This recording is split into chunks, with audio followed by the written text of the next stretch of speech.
Good evening, everyone. Thanks for showing up.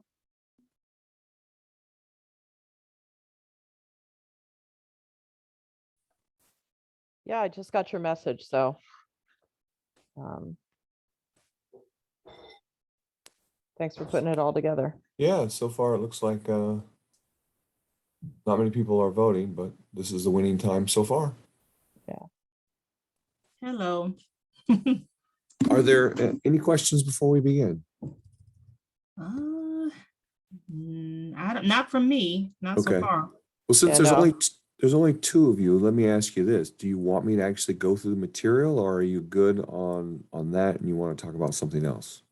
Oh, you can certainly feel free to go through the material. Okay. Yeah, I've say I have not started any kind of prep yet. Same, Okay. Kelly, same. Fantastic. All right.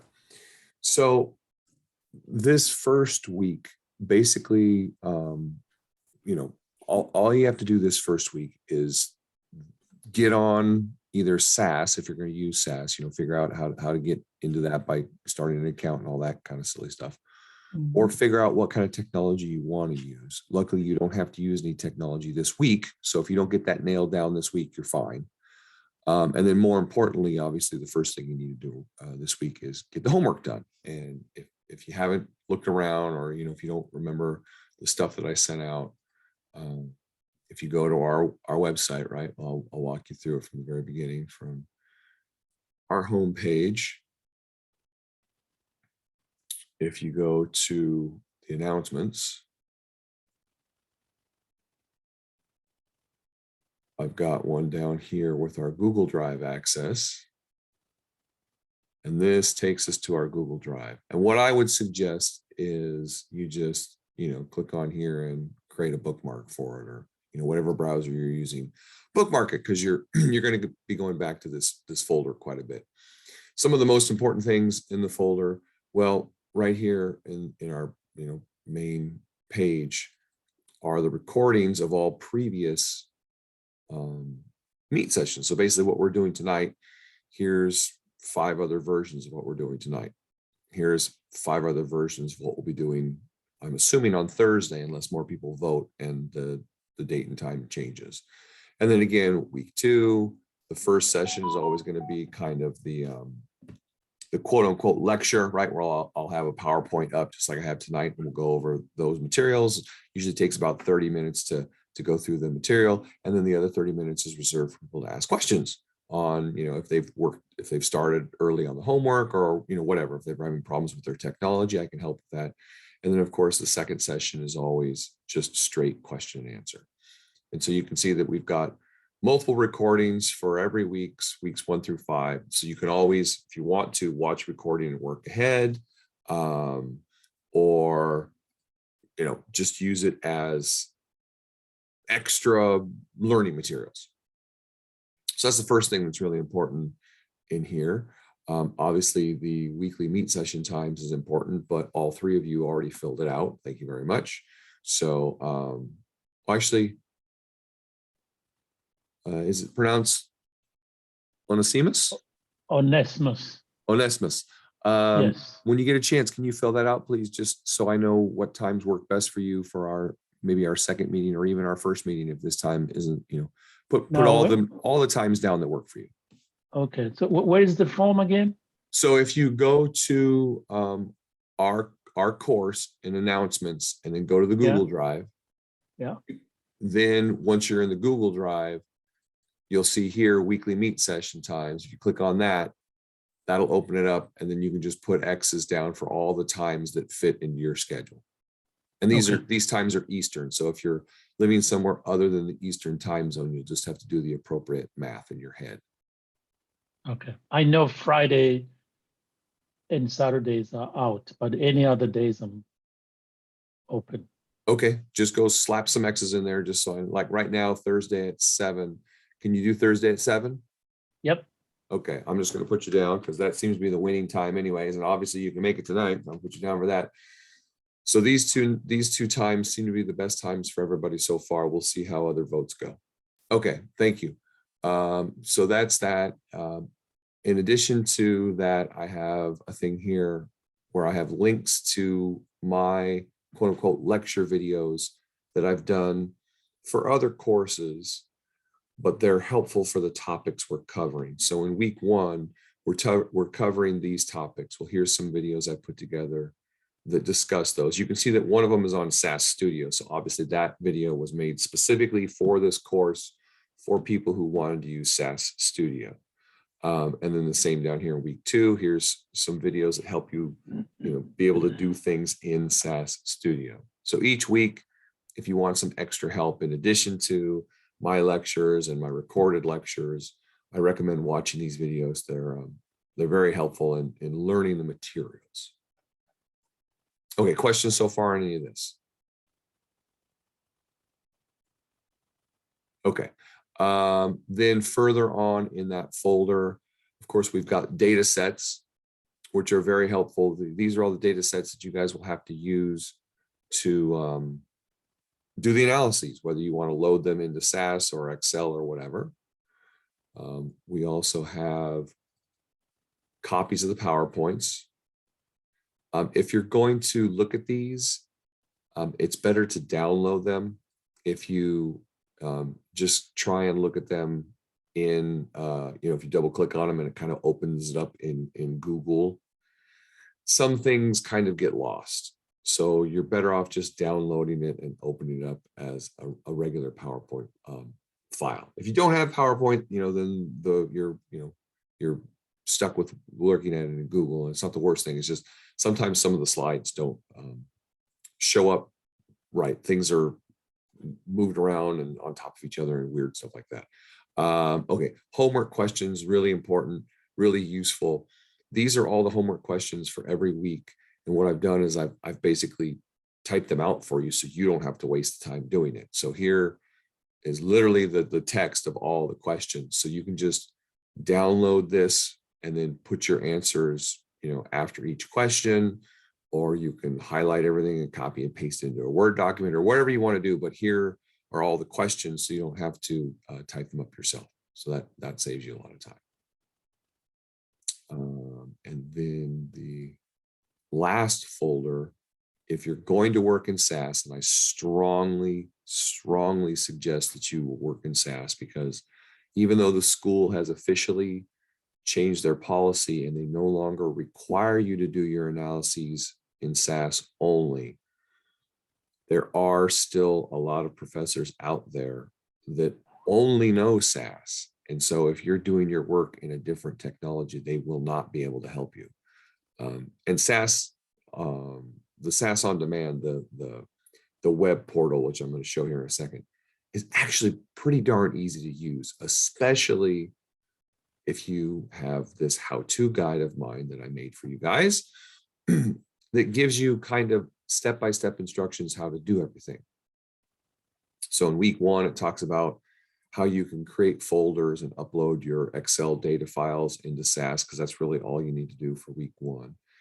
And then in week 2, for the questions that ask you to run frequencies, well, here's the SAS menu for it. You just go to the statistics menu, then you go to the one-way frequencies part of the menu, then you go into data set and you choose your variable and you run it, right? And to do summary statistics, here's the kind of the menu way to get summary statistics. And then there are also ways to do things with codes, and I'll show you this later, but you can put in some basic codes into SAS to kind of get it to do things a little bit fancier than you can for just the typical menus. Okay, so using this SAS how-to guide will really help you be able to do all of the analyses that you need to do each week. And they're laid out, like I said, they're laid out week to week. So week 2, this is all the stuff you need to know. And then week 3, this is all the the technology that we're doing for that, and so on and so forth. So it really makes it pretty easy to use SAS On Demand. And like I said, the school no longer demands it, but I really do highly recommend it just because I know some of the professors that teach 810, which is the next course you all will be taking, they only do SAS. So if you try and do something in a different technology and then ask for their help, they're not going to be able to help you. And the school's tech support will only support SAS. So like if you're having problems with SPSS or something like that, they're not going to help you. Okay, I think that is everything in our Google folder. Any questions on any of that?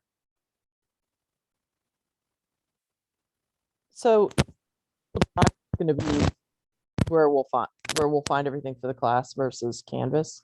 Yeah, I just felt it was easier to create a Google folder and leave everything there rather than trying to upload it into every Canvas course every time. So, I mean, the Canvas course is pre-generated by the school. There's a lot of stuff in there that you do need, as far as, for instance, like doing your assignments. The links are still in Canvas.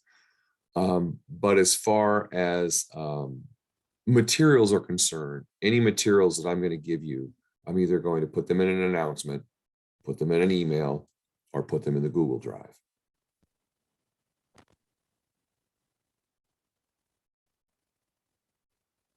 Anything else? From my end, on this, SAS, it's absolutely new for me. So I need to get some sort of quick Yes, help. SAS is probably new for everybody, and I will, help you guys through it. It's like I said, it's not as difficult as it seems. The school itself, Franklin, offers a weekly statistics support group on Zoom. And I believe that support group will also help you with SAS issues.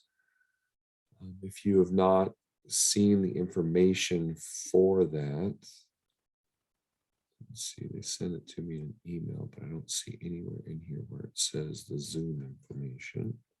Ah, here it is. Oh, there it is. Yeah, okay. So I'm going to put this in an announcement right now.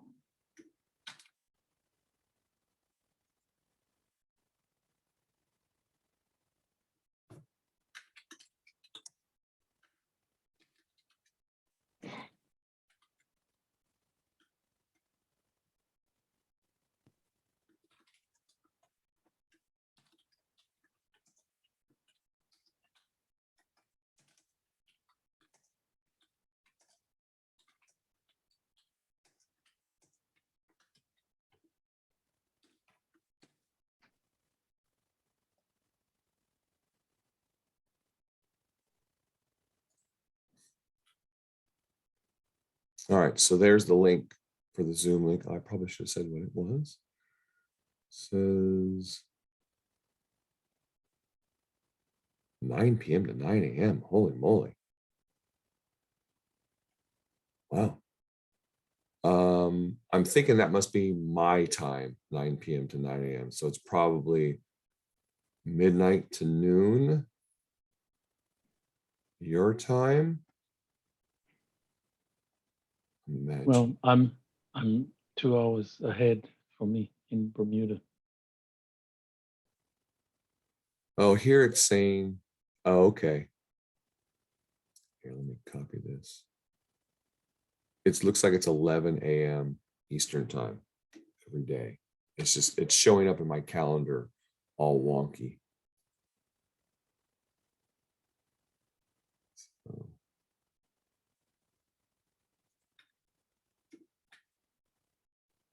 So those are the dates and times, right? 11 a.m. So every week on Saturday at 11 a.m. Eastern time, they have this. So if you've got that time, you can make it.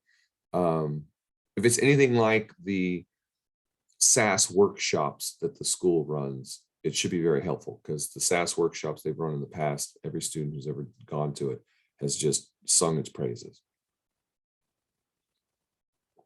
And I would suggest contacting the Learning Center and asking them if they're going to be running those SAS help workshops or not, because I haven't gotten any emails or anything saying that they will, but I haven't gotten anything saying that they won't. So maybe they just haven't scheduled it yet. Okay, I think that's everything. Gone through everything in the folder.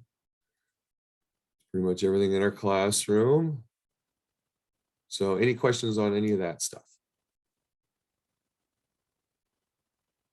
Okay, then let's go through the material.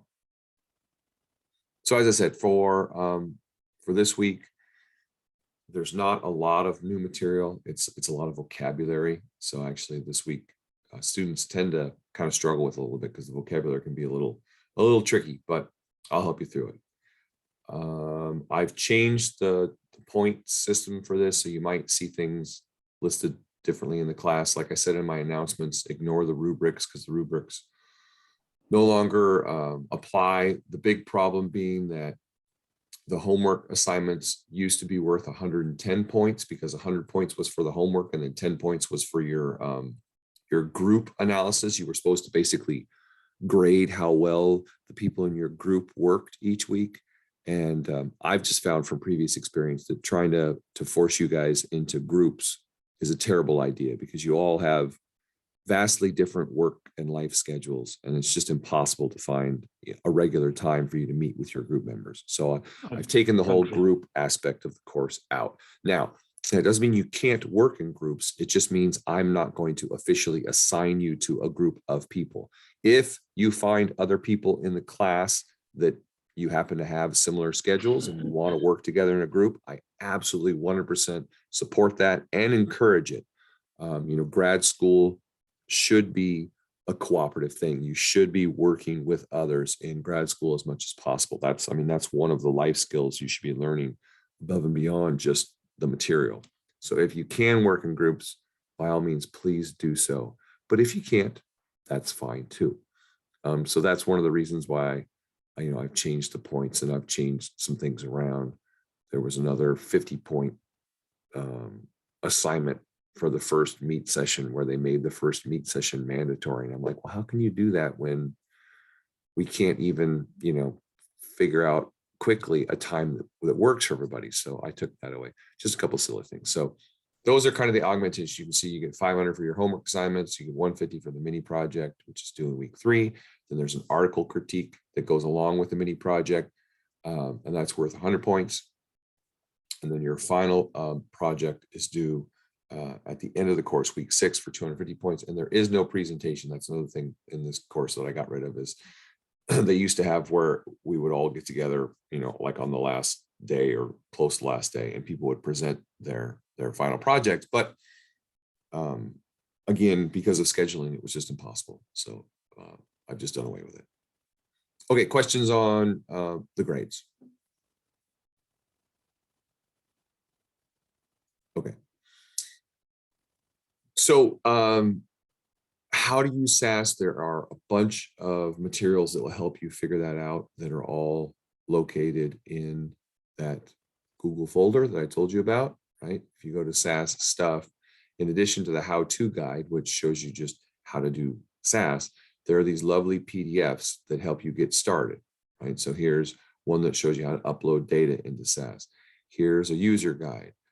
Here's a SAS Studio user guide, and then here's the SAS Studio brochure, which is kind of a quick overview of how to kind of register and get into it. But I'm going to go over that stuff as well. It's really easy. It really is. Okay. This. My expectations of you.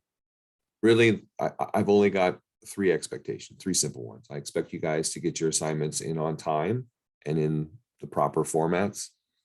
I expect you to communicate with me if you have any issues. And I expect you to ask questions, right? This is not independent study. You're not expected to learn this material on your own. I know that online learning can often feel like you're, on an island all by yourself. But I'm here to help. And even if, you're listening to this recording later because you can't make it to these weekly sessions, or, you have to miss one week or whatever, that's why I record these. That's why I have the previous recordings up there. And there's always email. And I respond to emails pretty quickly.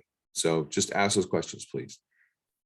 The things you can expect from me is that I will check email daily at a minimum. I'm usually checking it multiple times during the day. I'll always get all of your stuff graded within 5 days of the due date. And again, usually a lot quicker than that. I'll always provide you with feedback as to, what was wrong and why something was wrong and how to fix it. And of course, I will always answer all of your questions. Okay, any questions on the expectations? Okay, so why don't we all stay on mute unless we have a question, just to, safeguard from background noise and things like that. And I will begin with the actual material of the week, which, like I said, is a lot of vocabulary. So it's a little dry. I apologize. I'll try and keep it as exciting as possible. But when you take math and mix it with vocabulary, it usually equals snooze time. But anyway, don't worry, there aren't any tests really in this class to begin with, but even as far as the homework is concerned, there aren't any questions that ask you to just, define something. What does this word mean? You just need to know these words. So, when they're thrown at you in a homework question, you understand what they're asking. So for instance, I think we all know the difference between a population and a sample, right? A population is the set of all of the things that you're trying to investigate. And a sample is just a small subset of those things that you're actually taking measurements on. So for instance, if you wanted to know, let's say the average household income for all families living in the state of Washington, let's say, because that's where I live. Well, you can't feasibly go around and find the average household income of every single household in Washington. There's just too many damn households. And by the time, even if you could, by the time you were done gathering all the data, it would take you so long that the data would change, right? People would have moved out of the state, people would have moved into the state, people would have changed jobs, right? So it's just, since it's an ever moving target, it's impossible to get that entire population. So instead, you would pick a sample. And so you would randomly choose maybe 100,000 addresses, and then you would gather the household income data for those 100,000 addresses, remember households. And then you would, that would be your measure. That would be your subset of measurements. The measurements taken would obviously be their average income. And then from that, we could kind of guesstimate, we could calculate our best guess of what the actual average household income is for the entire state, as long as our sample was, representative and done well. So that's population and sample. Obviously, statistic is any numerical calculation that we derive from our sample. So for instance, on those 100,000 households, we're getting their annual income or month, I can't remember which one I said, let's say just annual income. And then from that, we take those 100,000, right? We add them all together, we divide by 100,000, we get an average. And so that's the average annual income for households in the state of Washington. That's a statistic. If we were able to actually get that data from every single household in the state, all, I don't know, 1.2 million households or however many we have in this state, and we were able to calculate then the average of all of that data, we would call that a parameter, because we would have, the complete set of data from our entire population. You almost never have parameters. The only time you can have parameters is when your population is small enough that you're able to, get the information from it. So like, for instance, if all you care about is what is happening, let's say you're a principal at a high school and you only care about your students, you could care less about making any predictions about students statewide or even district wide. You really only care what's going on with your students. Well, then your population of interest are all of your students at your school. And even though, a high school can have 10,000, 20,000, 30,000 students, depending on where you live, pretty big, but it's still a feasible enough number where you could gather all of the statistics for the entire population of those students. And so you could, in fact, calculate parameters. But usually that's rare, because usually you're concerned about a larger population that's impossible to, gather the data from. Okay, so an experimental unit, these get really tricky, and there's a specific question in the homework that asks these types of questions that, they ask for the experimental unit, they ask for the factor, things like that. And they can get kind of slippery trying to figure out what the heck they mean. So the experimental unit is the basic object, the thing on which your measurements are taken. So usually it's a person. So for instance, in my example of doing the household incomes, the experimental unit would be each household, because on each household, we were quote unquote measuring their income. The measurement we were taking was how much money do they make each year, right? So the experimental unit becomes that household.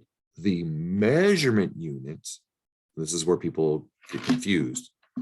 The measurement unit is simply the unit of measure. Unit of measure in the case of my example would be dollars, because we were measuring how much money they make in dollars, right? If we were doing this in the UK, it would be British pounds. If instead you were measuring, the average height of an adult in your state, and you were doing it in inches, then the measurement unit would be inches, right? So the experimental unit and measurement units, a lot of times they get confused by students, but the measurement units are literally just the units of measure for whatever you're gathering. So for instance, if you gathered multiple pieces of data, you took 1,000 volunteers and you measured their height, their weight, and their age. Well, your measurement units would be inches for height, pounds for weight, and years for age, right? So you would have multiple measurement units. The experimental unit would still be each individual person. Questions on that? Okay. Factors are the variables in an experiment that are set by the investigator. They're the things that you can control. You can think of them as, sometimes they're thought of as the independent versus dependent variables. So factors are thought of as the independent variable, and then your responses are thought of as your dependent variables. It's just, unless you have a very specific type of experiment where something is causing a reaction that can be measured, we don't normally use the words independent and dependent. Those are reserved for very specific science type experiments. For most quote unquote experiments out there, you're gathering data on things, you're measuring how long it takes a rat to go through a maze. Those quote unquote experiments don't really have independent and dependent variables. What they have, because one doesn't specifically depend on the other, that's why. But in any case, that's why we give them slightly different names. We call the factors the things that we can control as the experimenter, as the investigator, that are going to have some sort of impact on the response, the variable that is observed. So for instance, like with the mouse going through the maze, what can we control? We can control maybe the light level. We can think, okay, is the mouse going to go faster in the dark versus the bright light? We could control the shape of the maze, right? And we could maybe designate the difficulty of the maze shape and give it a numerical value, right? So, this maze is a difficulty level of 1, and this is a difficulty level of 2, and things like that. We could control the age of the mouse, right? Maybe we want to see if older mice are, smarter and better than young mice, right? Those are all the factors that could then be controlled by us that we think might have some sort of influence on the response variable that we're going to measure, which is simply the time it takes for the mouse to make it through the maze and get their cheese, right? So those are factors versus response. Now, if you're doing an actual real experiment where you have a control group and a treatment group, that's where you get more into the independent, dependent things. You can still call them factors and response, but once you start getting into those kind of more robust ones, then sometimes you'll call them the other names. But they're interchangeable, really doesn't matter. But in any case, I think we all know the difference between treatments and control, right? You have a treatment group, which is going to receive some sort of protocol that you're going to see if it has an effect on the response variable that you're measuring. And then the control group gets no protocol, right? Gets no new protocol. They normally get some sort of placebo protocol, and they're used as a benchmark to see if the other group has, a better response. So something simple, in the medical community would be, you think you've got a new blood pressure medication that's going to help patients with high blood pressure. It's going to help lower their blood pressure. So you randomly, you take a bunch of patients with high blood pressure and you randomly assign them to 2 groups, the treatment group and the control group. The control group, you give them a placebo. It's just a sugar pill, right? So every day they take this pill every day, thinking that it's going to lower their cholesterol, but it's actually just a little pill filled with sugar, does nothing. But then the treatment group is getting this new medication. And then after so much time, however much time you think it's going to take to make a difference, 1 month, 2 months, maybe a week, whatever it is, you measure everybody's cholesterol and see if it's gone down or not, right? That's your response variable, is the cholesterol level. And then, of course, the factor is whether or not they got the placebo or the treatment. And if you see a big difference in the treatment group, then you tend to think that's what caused it, because since you randomly put people in these two groups, you can assume that those two groups, had you not done any kind of intervention, their blood pressures would have, done the same in each group. Some people would have gone down, some people would have gone up, but there wouldn't have been any noticeable difference between the two groups. However, with one group getting this different treatment, this different intervention, if we do see that, boy, on average, that treatment group's blood pressure went down by 20 points, whereas the control group's average blood pressure only went down by 3 points, then boy, that's a noticeable difference. It most likely was caused by the medication, because there's really no other difference between these two groups. And that's how a good experiment is run, is you control for all other variables. You take away anything else that could possibly influence your response variable. You make sure that your two groups are heterogeneous amongst all those things, right? So if there's something else that would control high blood pressure, you make sure that both groups have that or don't have that, right? So that it's not going to be an impact on one group versus the other. And once you've controlled for all those other things, and now the only difference between your two groups is one thing, i.e. your intervention, and in this case, that one new medication, then when you see a difference, it's pretty logical that you can say that that difference was probably caused by the treatment, your intervention, because that's the only difference between the two groups. Okay, questions on that? Okay, so here's a simple example, growing some corn. You've got 3 different fertilizers that you want to try, and there's one that's currently in use. So you're going to choose 10 fields at random. You're going to divide each of those fields into 3 sections. And then in each of those 3 sections, you're going to randomly apply one of the 3 different fertilizers. The one that's currently in use and the 2 new ones. So the population, right, your population of study would obviously be all cornfields, not just the 10 that you're using. And then by all cornfields, that could be maybe all cornfields that you own, all cornfields in that state, or all cornfields in the country or the world or whatever, right? It depends on how big you want to make your guesses. The bigger your population, the more confounding variables and noise is going to come into your predictions. And you have to control for a lot more things. I mean, think about it this way.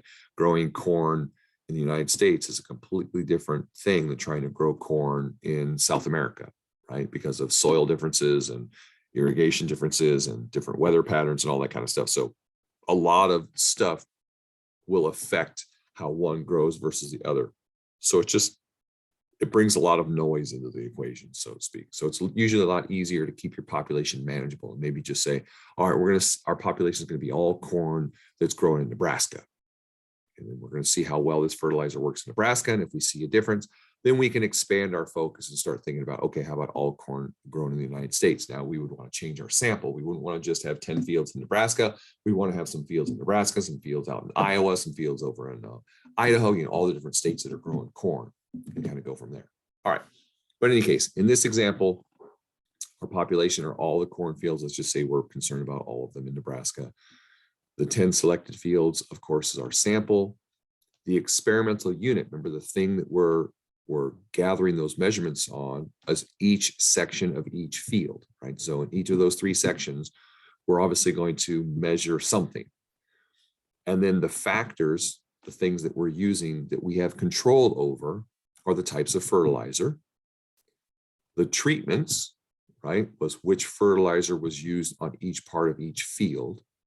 And we could think of possibly the control being the fertilizer that's already being used, because we're probably trying to determine whether or not these other two fertilizers are better than the one that we use currently. And then the response measurement that we're going to measure is just going to be the growth of the corn. Now, either we could measure the height, we could measure the density, maybe we could measure the yield, right? How many tons of corn did we get from each section of each field, that kind of thing. So that's just a basic example of how all these words fit into an experiment. Any questions?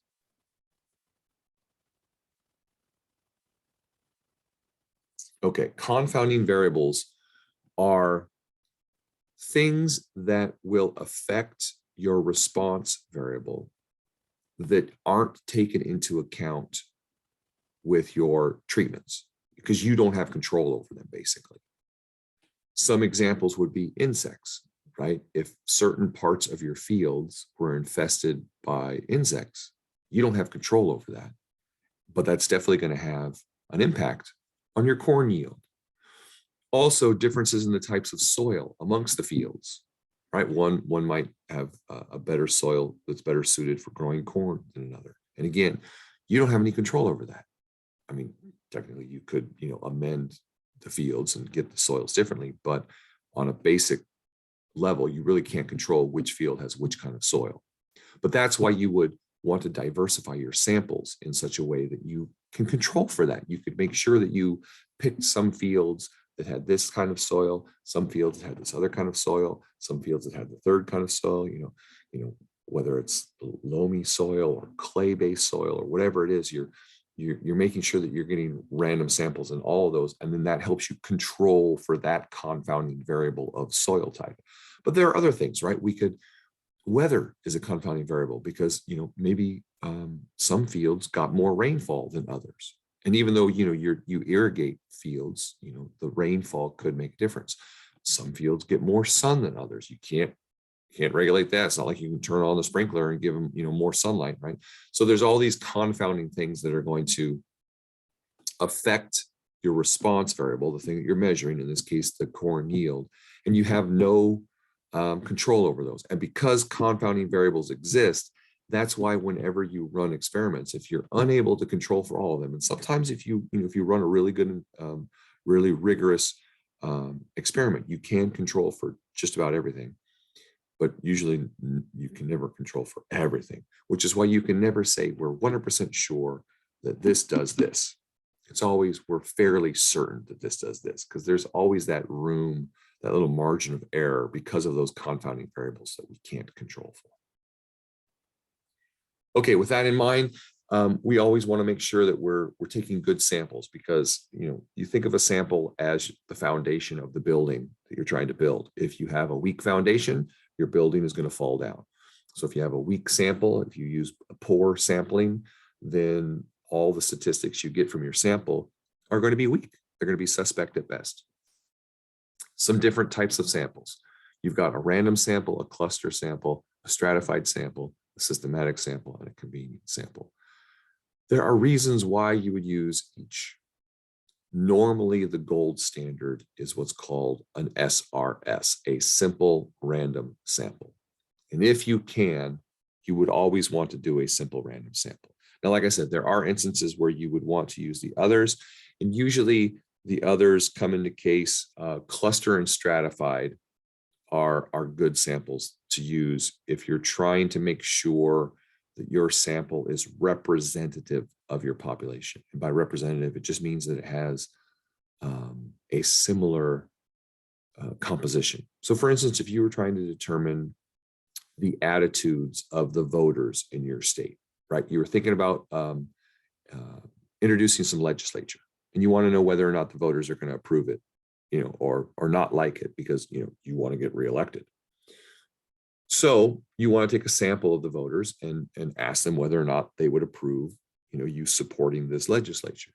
Well, if your state is, let's just say, 40% Republican, 40% Democrat, and 20% undecided, then when you go out and grab your sample, you would probably want to make sure that you do a stratified sample and you get 40% of your sample being Republican, 40% of your sample being Democrat and 20% of your sample being people who are undecided, so that it's representative of your sample base.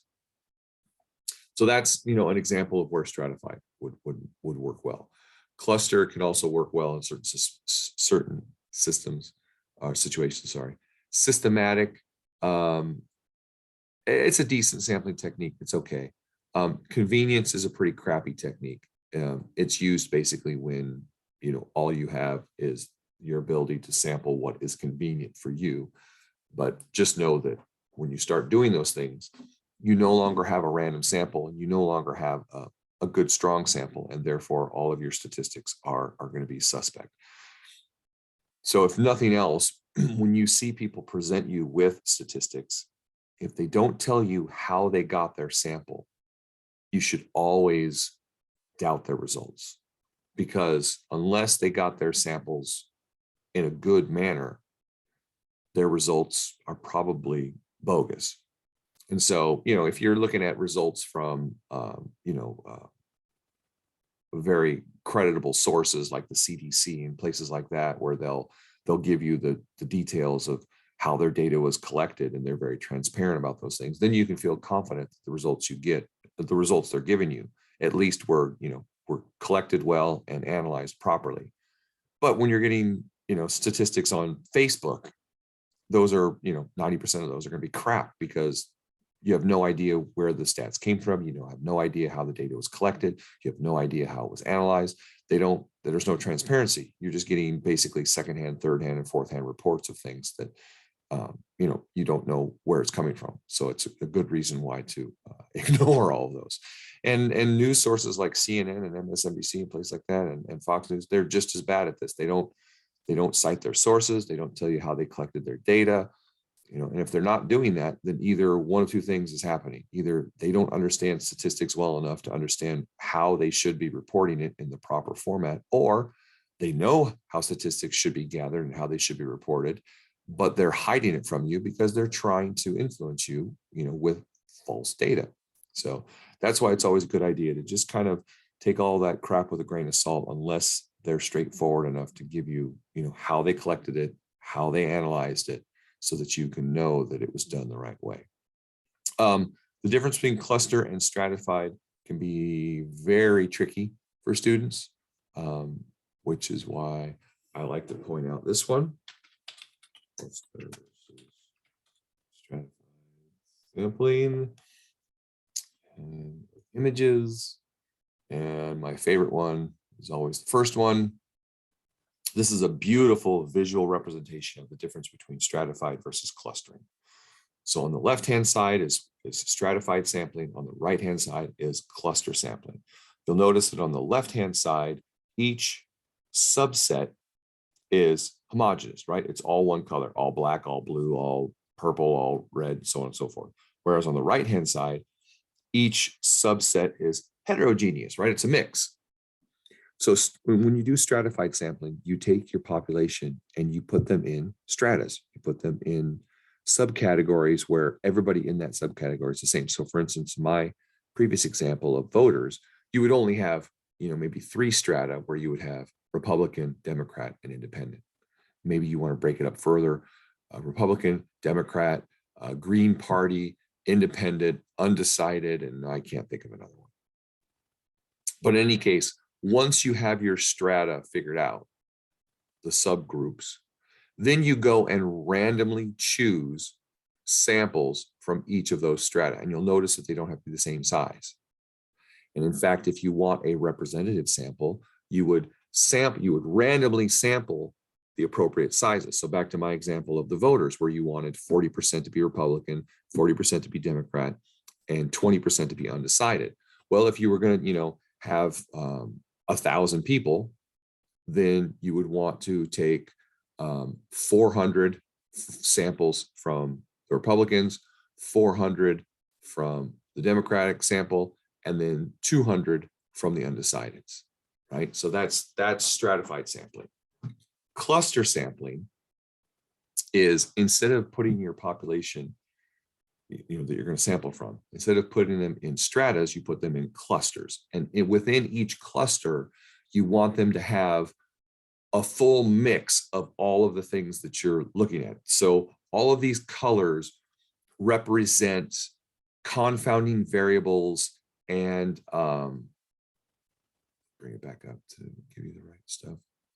Confounding variables and factors, right, that you can control or not control, right? So confounding variables you can't control, factors you kind of could, but it's all of those things that you think might have some influence on the response that you're measuring. And so each of these groups should have an equal mixture of all of those variables. And then what you do is you randomly choose a number of those clusters and then sample the entire cluster. Usually clustering is done like geographically. So, you would pick maybe 2 out of the 6 districts in your school district, and then you would randomly sample all of the students in each of those 2 districts to give you a cluster sampling of all the students, in your entire school district. It's that kind of thing. So it's usually kind of a geographical thing. You want to see if you're a franchisee, you own 6 different McDonald's, and you want to know how they're doing. So you randomly sample all the customer surveys from 2 of your restaurants, and then use that to kind of determine how all 6 of your restaurants are doing. It's that kind of thing. So that's cluster versus sampling. I'm sorry, cluster versus stratifying. Any questions on that?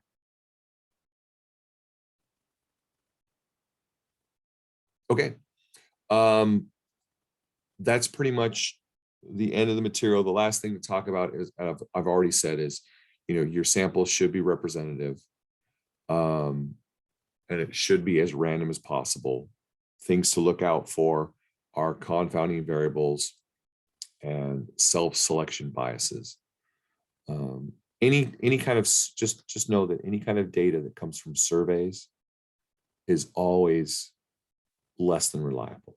So it doesn't matter who is giving you those results, whether it's a reputable source like Pew or Gallup polls, or whether it's a less reputable source, like Facebook. Whenever you ask people to fill out a survey, you get what's called a volunteer response bias, which is self-selection bias. And so the results you get are always less than accurate. Just know that. Okay, the last thing we want to talk about is getting into SAS. So if you all have, your computers, you're all on a computer right now, please go ahead and go to this website right now if you haven't already done so. I'll leave it here so you can type it in. So, just kind of minimize my screen and go open a browser window and type in your https://odamid.oda.sas.com and go there and create an account. All right, so when you go there, for me, I'm already logged in, so let me log out so it will look like what you get when you go there.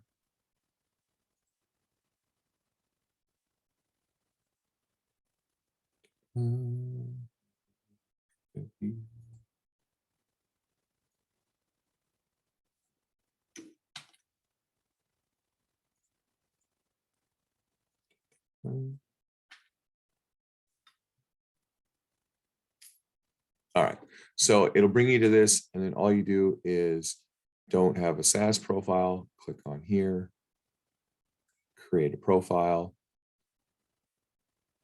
And this is all free, right? Put in all your details, click on these things, click create profile.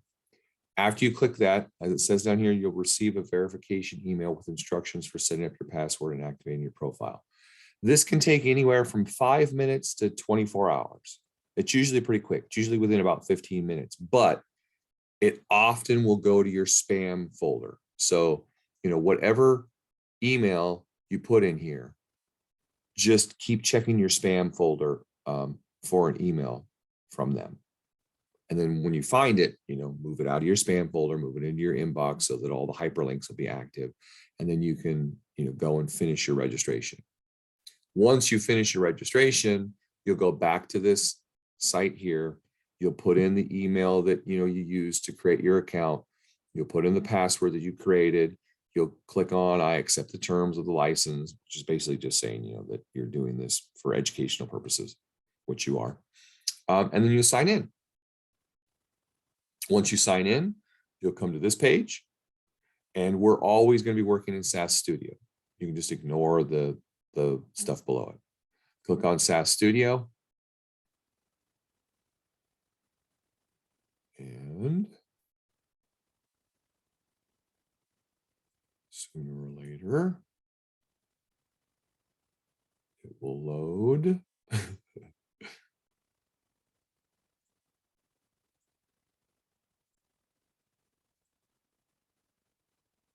Any day now. There we go. And it'll bring you to, basically it'll bring you to where you were last, right? So you can see that for me, I was working on Pfizer vaccines before, right? So it always kind of brings you to where you were before. Now, since you guys probably have never used this before, it'll just bring you to a blank screen. Here on server files and folders, if you click on the little arrow for files, it should have just a SAS user folder underneath. And I go over this in my other videos as well.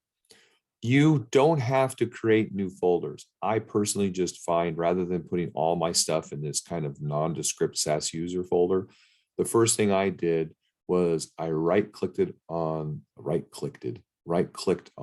files, menu, and created a folder. And then it gives you a new, sorry, that's not what you do. That gives you a stupid shortcut. Sorry, you go to new folder and create a new folder, give it a name.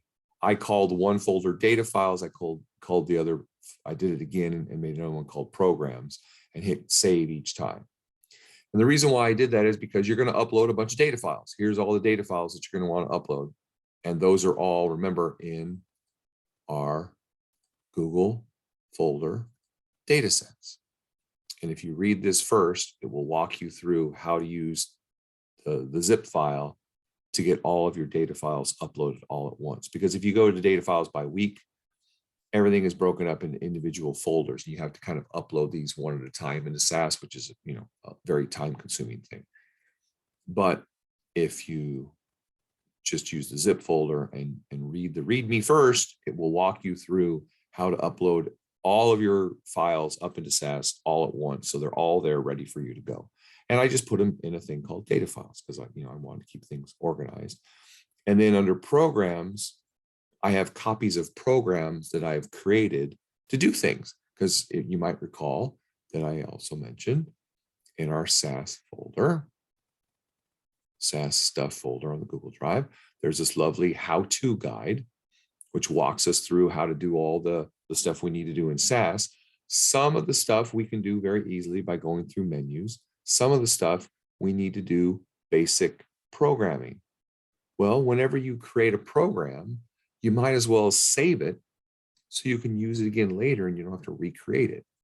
And that's what this folder is for. I've created these little programs so I can reuse them. Okay, so let's just look at some basics. Once you have a data file, if you double click on it, it loads it to the right. It gives you the information, but it hasn't actually loaded the data into SAS for you to do any kind of analysis. You always have to click on the little running man, which says run. When you click on that, then you'll get this nice little display here that says, yep, everything was loaded. And in fact, if you click on output data, it'll show you the data that was loaded. So it gave you fluoride, right? And it gave you frequency and relative frequencies and so on and so forth.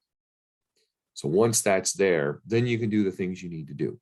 So for instance, if you wanted to run some summary statistics, click on tasks and utilities, right?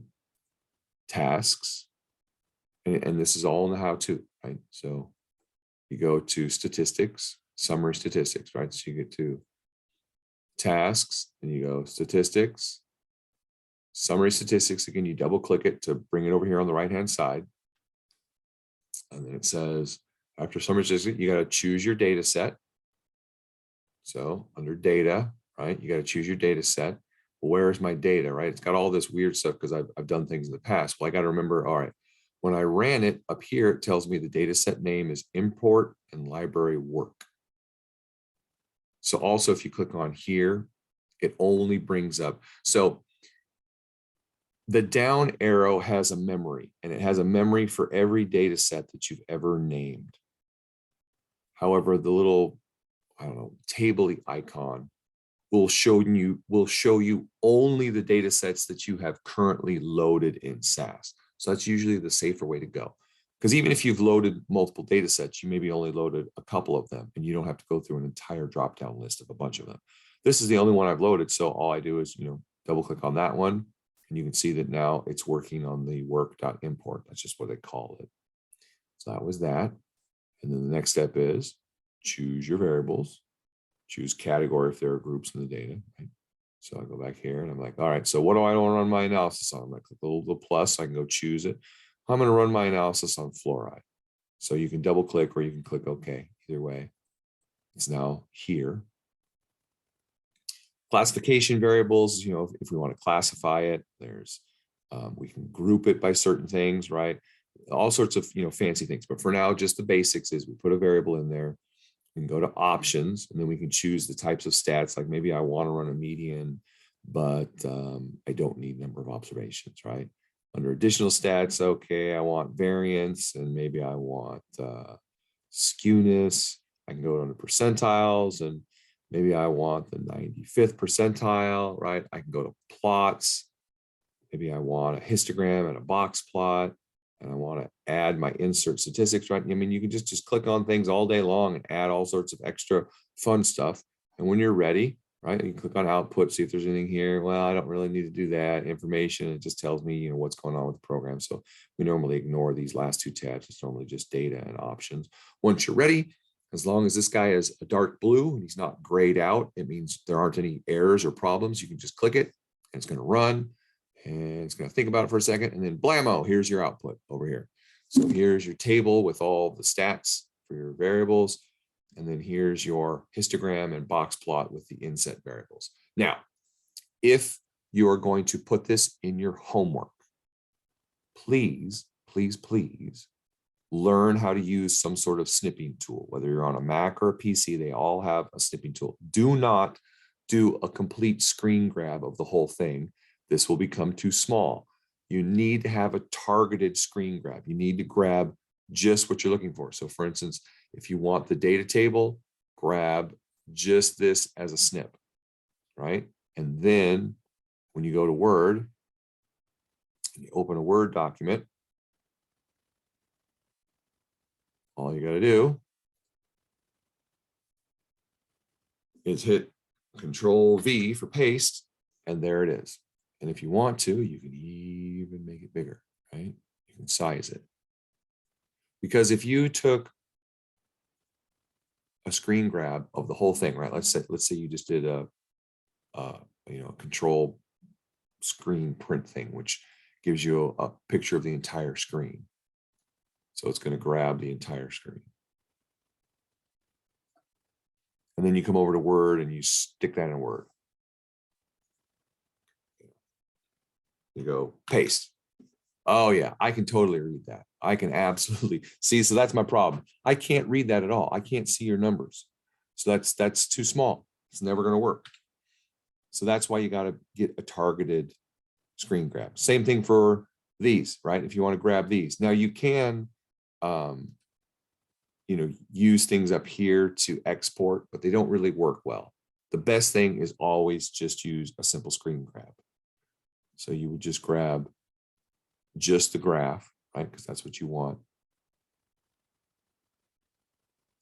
And then paste that, or you can even go up here and use the paste if you don't like Control V. And then there is your graph all nice and pretty and big enough that I can read what the heck it is.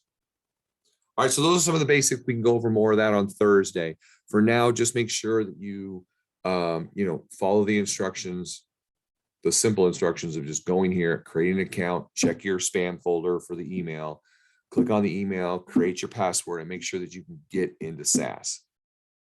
If you can, the next step would be try to upload all of your data. Get all of your data uploaded into a folder. I don't care if you call it data sets or if you just put it in the SAS folder or whatever, just get all of your data files uploaded. If you can do all that this week, you're on schedule. That's what you need to do this week in addition to the homework. So in addition to that, please get started on the homework. If you don't remember, the homework questions are all located in our Google Drive again. If you go to the main page and then go into homework questions, here are your week 1 homework questions. So you don't have to, go find them in the textbook and write them down yourselves. I've already given it to you. It's editable. You can copy it and paste it into a Word document. You can simply just download it as a Word document and reopen it, and then just put your answers after everything. I would prefer that either you answer all the homework questions without any of the questions, just give me your answers if you want to do that. But I actually prefer that you have the questions there. But if you want to give me just the answers, that's fine. If you are going to include the questions, I just require you to put your answers in a different color or font or something so I can easily see where the question ends and where your answer begins. And the easiest way to do that is just to color the font. Just give me, put it in blue or red or something like that. Or if you use the highlighter tool, sometimes that doesn't show up well when we go to, when you upload it into Canvas and I do speed grader. Bold is the best. If you can just put all of your answers in black bold, just leave the font color as black, but just type it in bold. That's awesome. Or, use a larger font, bump it up a couple sizes, something so that it stands out so I can find your answers and I'm not hunting through, lines and lines and lines of text trying to figure out what your answer is. Okay. Any questions?